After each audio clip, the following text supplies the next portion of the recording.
This story is titled, "A Week Before My Wedding. My adult daughter confessed she was pregnant with my fiance's baby. 2 years later, she is a single mom begging for help.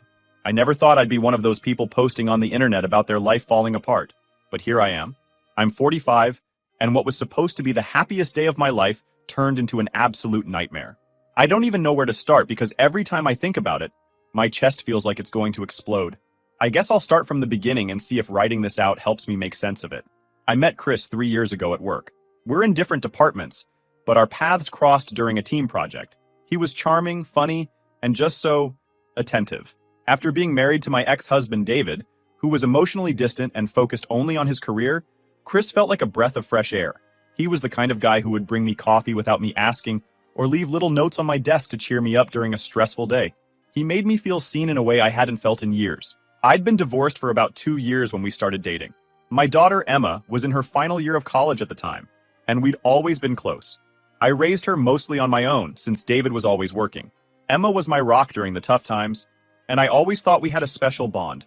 I was a little nervous about how she'd react to me dating again, but she surprised me. She seemed genuinely happy for me, and even joked that I deserved a good guy like Chris. Fast forward a couple of years, and Chris proposed during a weekend getaway. It was the perfect moment. Sunset on the beach, waves crashing in the background, and a gorgeous ring that I didn't even know I wanted until I saw it. I said yes, and it felt like my life was finally coming together. After so many years of putting myself last, first for David's career and then for raising Emma, I felt like I was getting my second chance at happiness. Emma seemed thrilled when we told her about the engagement. She hugged me, said she couldn't wait to help with the wedding planning, and even offered to be my maid of honor. I was touched. She said she wanted the day to be perfect for me because I deserved it. I couldn't have been happier. Little did I know, everything was about to fall apart. Chris and Emma worked closely together on the wedding planning. I was swamped with a big project at work, so I left most of the details to them. They picked out flowers, met with vendors, and spent hours finalizing the guest list. I thought it was sweet that they got along so well. Chris even gave Emma career advice since she was just starting out in marketing, and she seemed to look up to him. I never saw any red flags. Not one. How blind could I have been? The day before the wedding, I was going over my vows at home when Emma showed up unannounced. She looked terrible, like she'd been crying for hours. My first thought was that she was overwhelmed with wedding stuff or maybe nervous about her speech. But no, it was so much worse. She sat me down on the couch and started sobbing. I tried to comfort her, but she pulled away and said, "Mom, I have to tell you something, and you're going to hate me."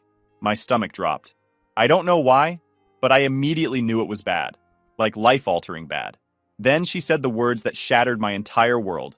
"I'm pregnant, and it's Chris's baby." I froze. My brain just stopped working. For a second, I thought I misheard her. I asked her to repeat what she said, and she did, word for word. Then she added that they'd been seeing each other for 4 months. 4 months. While I was planning my wedding, my daughter was sleeping with my fiancé. I couldn't process it. It felt like the room was spinning. I thought I was going to throw up. I called Chris right then and there and told him to come home immediately. I didn't say why, but I think he knew from the tone of my voice. He showed up 15 minutes later, and those 15 minutes were the longest of my life. Emma sat there sobbing, and I just stared out the window, feeling like my whole world was collapsing.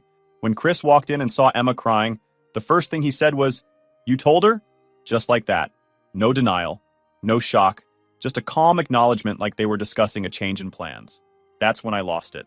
I started screaming at him, asking how he could do this to me, how long it had been going on, and whether he ever really loved me, or if I was just a way to get close to Emma. He just stood there, looking guilty and pathetic. Chris tried to explain, saying he hadn't planned for this to happen, like that made it any better. He said he loved me when he proposed, but spending time with Emma made him realize he had feelings for her too. He claimed they'd tried to fight their feelings, but couldn't help falling in love. Emma just kept crying and saying she was sorry. Sorry? Sorry doesn't even begin to cover the damage they did. I threw them both out of my house that night. I didn't care where they went. I couldn't stand to look at either of them. After they left, I broke down. I called Lisa, who came over immediately. She stayed with me for days, helping me cancel the wedding and deal with the logistics.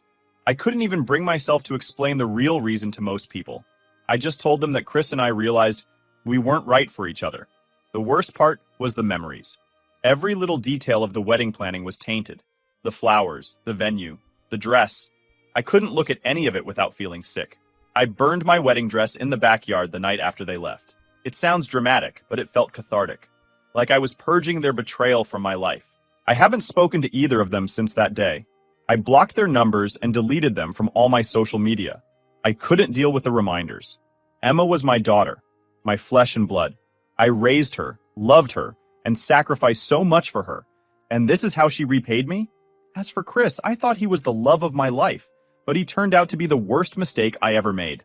Right now, I'm just trying to pick up the pieces of my life and figure out how to move forward. It's hard though. Everywhere I turn, there's something that reminds me of them.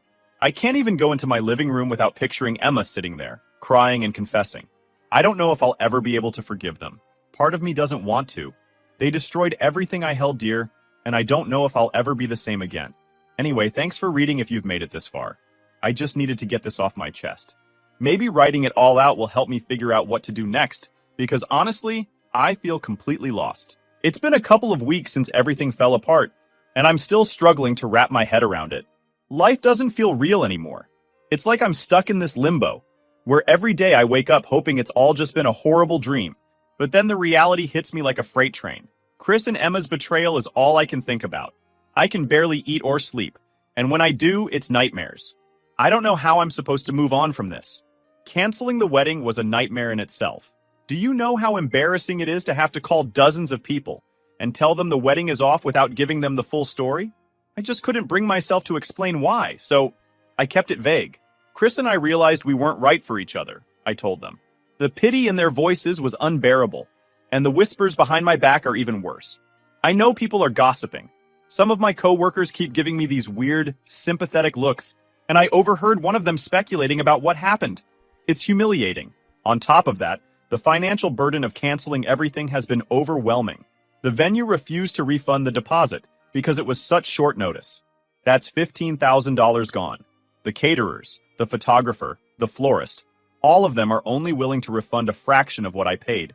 I even tried contacting Chris to see if he would help cover some of the costs, since he's equally responsible for this mess. But I couldn't bring myself to unblock him. Besides, I know he'd probably try to spin it like he was doing me a favor. No thanks. Lisa, my best friend, has been my lifeline through all of this. She's been staying with me on and off, helping me sort through the wreckage. She's the one who called some of the vendors and dealt with their attitudes when I couldn't. I'm not sure what I'd do without her. Every time I feel like I'm about to collapse, she reminds me that I'm stronger than this. But even with her support, I feel like a shell of who I used to be. The worst part is how empty the house feels. It's not like Chris had moved in yet, but his presence was everywhere. The pictures of us together, the little gifts he'd given me, the notes he used to leave for me. They're all reminders of the life I thought we were building together. I couldn't stand to look at any of it, so I boxed everything up and shoved it in the garage. I haven't decided what to do with it yet. Part of me wants to burn it all, but another part of me can't bring myself to let go completely. Maybe I'm still clinging to the idea of who I thought he was. As for Emma, I've completely cut her off. I blocked her number, her social media, everything. I know some people would say, but she's your daughter. And trust me, I've thought about that a lot. But the level of betrayal, I just can't. She wasn't some naive teenager who made a mistake. She's a grown woman who knew exactly what she was doing. She looked me in the eye every single day, knowing she was sleeping with the man I was going to marry. That kind of betrayal isn't something you can just forgive and forget. Emma's tried to contact me, though. She's left voicemails, sent emails, even showed up at my door once. I didn't answer. I couldn't. The last thing she said before I slammed the door was, "Mom, I need you." Need me? After what she did? It's almost laughable. She didn't need me when she was sneaking around with Chris. She didn't need me when she was destroying my life. Now, because her world is falling apart, I'm supposed to drop everything and help her? I don't think so. And then there's the baby shower invitation. Oh, that was the cherry on top of this whole disaster. It was from Sarah, Chris's sister. She was supposed to be one of my bridesmaids. So when I saw the pink envelope with her handwriting, I thought maybe it was some sort of apology or kind words. Nope. It was an invitation to a baby shower for Emma. The audacity to invite me, calling me the grandmother-to-be, made my blood boil. The nerve of these people to think I'd want to celebrate the product of their betrayal. I called Sarah immediately. I wasn't going to let this slide. I asked her if she had lost her mind. She just kept saying things like, But it's your grandchild, and family should stick together. Family? The word feels meaningless now. How is it sticking together when two people I trusted the most ripped my life apart?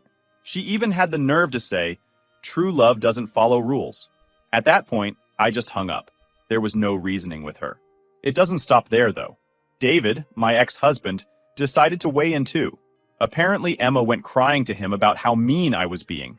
And of course, he had to chime in with his unsolicited opinions. This is the same man who was so emotionally absent during our marriage that Emma barely remembers him being around. And now he wants to lecture me about parenting? He had the audacity to say, "If you'd been more present, maybe she wouldn't have these issues." I reminded him that he chose his career over his family for 2 decades, and that he had no right to judge my parenting. That shut him up pretty quickly. Work has been brutal too. Chris works on the same floor, and even though I requested to be moved to another department, I still see him in passing sometimes. The first time it happened, I thought I was going to throw up. He just gave me this awkward nod, like we were acquaintances or something. How does he act like nothing happened? It makes my skin crawl. The whispers from coworkers don't help either. Everyone knows something happened. They just don't know what. I can feel the judgment every time I walk into the break room. I've been trying to focus on work to distract myself, but it's hard. My concentration is shot, and I find myself zoning out constantly. I've even started taking walks during my lunch break just to avoid running into Chris or anyone else who might ask questions. The solitude helps a little, but it's not enough to keep the intrusive thoughts at bay. Right now, I don't know what the future holds. I've thought about moving, selling the house and starting fresh somewhere new, but I've lived here for so long that the thought of leaving feels overwhelming. Plus, it's not just the house, it's the memories. This was supposed to be the place where I started my new life with Chris. Instead, it's just a constant reminder of what I've lost. Every day feels like a battle to get through. I know people say time heals all wounds, but this feels like it's going to leave a scar that will never fully fade. I don't know if I'll ever be able to trust anyone again. How could I, after being betrayed by the 2 people I thought I could count on the most? For now, I'm just trying to take it one day at a time. It's all I can do. All right, everyone, before we dive into the update, I have a small request. We put a lot of effort into finding these incredible stories for you every single day, and your support means the world to us. If you enjoy our content, please consider subscribing to the channel. It really helps us grow and allows us to continue bringing you more amazing stories. Thank you. Now, let's move to the update. Update 1 point. It's been a few months since everything happened, and I thought I had hit rock bottom. Turns out, I was wrong. I'm back here because the situation has somehow gotten even more insane. Just when I thought I had all the answers, the universe decided to throw me another curveball. This time, it came in the form of a random message from someone named Rachel. I didn't recognize her name at first, but she introduced herself as Emma's friend from college. She said she had something important to tell me about Emma and Chris, and while I was hesitant to even respond, something in her message seemed urgent. We agreed to meet for coffee, and I honestly didn't know what to expect. Was this someone looking to stir the pot? Or was it legit? Rachel looked nervous when we sat down, and her first words were, "I've been debating whether to tell you this for months." My heart started racing because, after everything I've been through, I didn't think I could handle more drama. But what she told me completely blindsided me. Rachel revealed that Emma had been dating someone else, Alex, before she started seeing Chris. Apparently, they'd been together for about 6 months, and Emma suspected she was pregnant with Alex's baby even before Chris was in the picture. My stomach dropped. Rachel then showed me screenshots of text conversations between her and Emma. In those messages, Emma admitted that she'd calculated the dates and knew the baby couldn't possibly be Chris's. But instead of coming clean, she saw an opportunity. Emma told Rachel she had started feeling something for Chris during the wedding planning and thought he would be a better provider than Alex, who was struggling with his career. She confessed to deliberately getting closer to Chris, knowing he was attracted to her. Reading those messages made me feel like I was in an alternate universe. My daughter, who I thought was naive and caught up in a mistake, had actually calculated every step of this betrayal. It got worse. Emma had apparently used the pregnancy as a way to secure Chris, thinking he'd leave me for her, and they'd build this perfect little family together. She never intended for me to find out before the wedding. Her plan was to keep up the facade until she could announce the pregnancy as Chris's after the fact.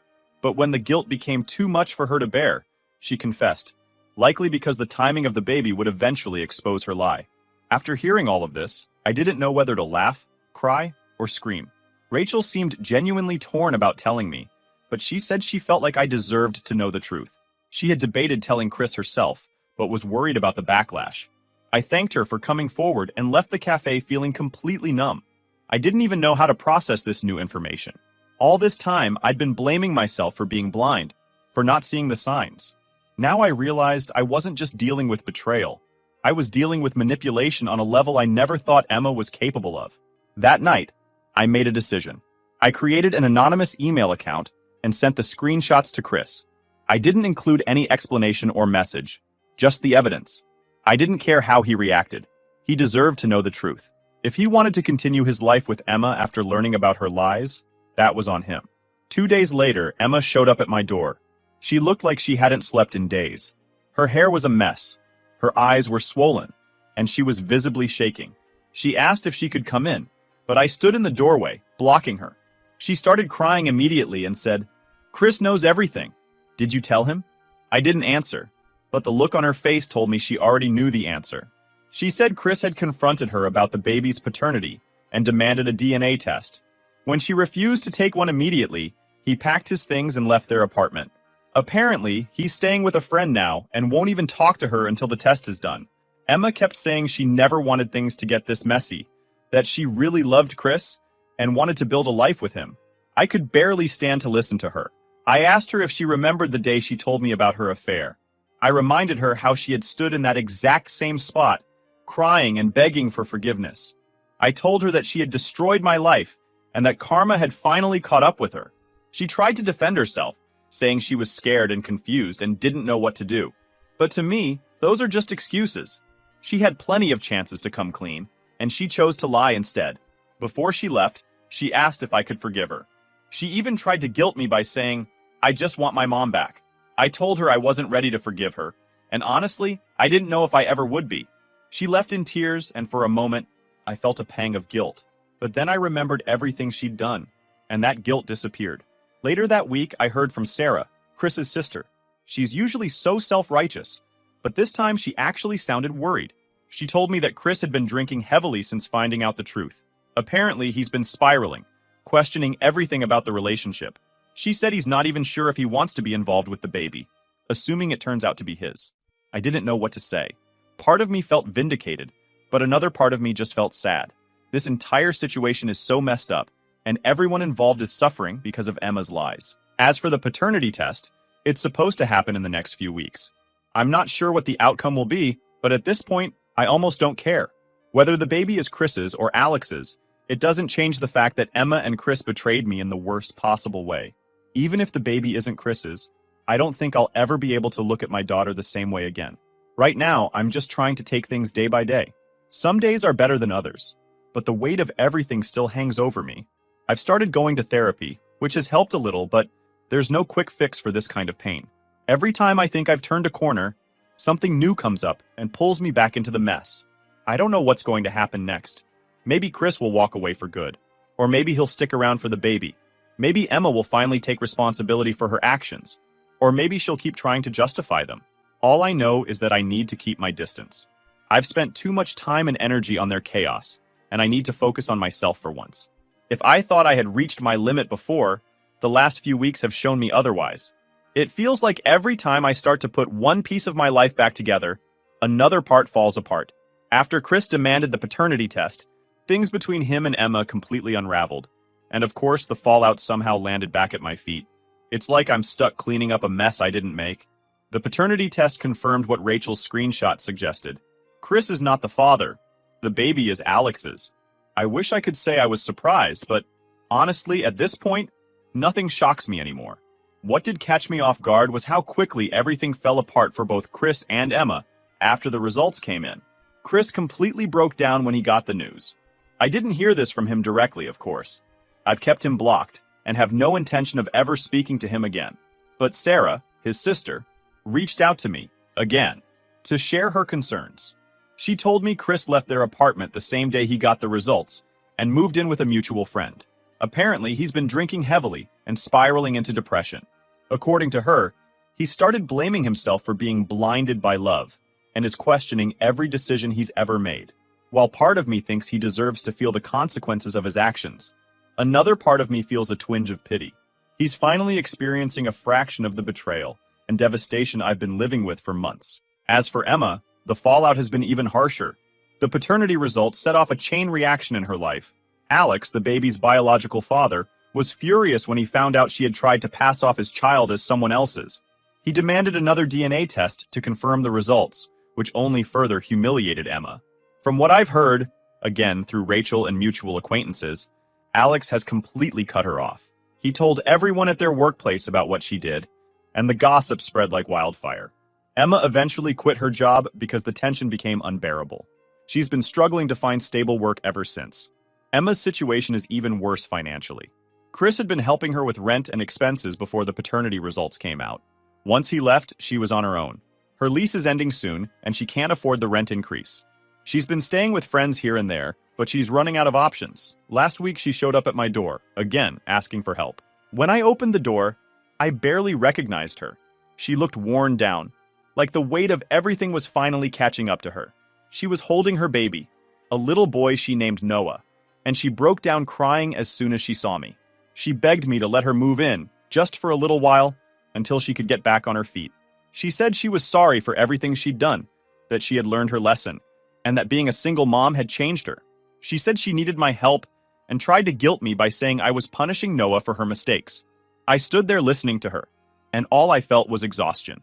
For months, I've been carrying the weight of her betrayal, Chris's lies, and the fallout of their choices. And now she wanted me to swoop in and save her? I told her no. I told her that while I felt bad for Noah, I couldn't just forget everything she'd done. She made her choices, and now she has to live with them. She started crying harder, calling me cruel and heartless. She said she didn't have anyone else to turn to. It was one of the hardest things I've ever done, but I closed the door. I couldn't bring myself to let her back in, not after everything. After she left, I sat in my living room feeling a mixture of relief and guilt. Did I do the right thing? Was I being too harsh? Replayed the past months in my head, the lies, the betrayal, the audacity of her asking for forgiveness when she hadn't even fully owned up to what she'd done. Every time I thought about letting her move in, I remembered how she'd stood in that same spot months ago, confessing her affair with Chris while pretending she was sorry. I remembered how she had lied to me, manipulated Chris, and torn my life apart. And then I knew I'd made the right choice. Forgiveness is one thing, but letting her back into my life is another.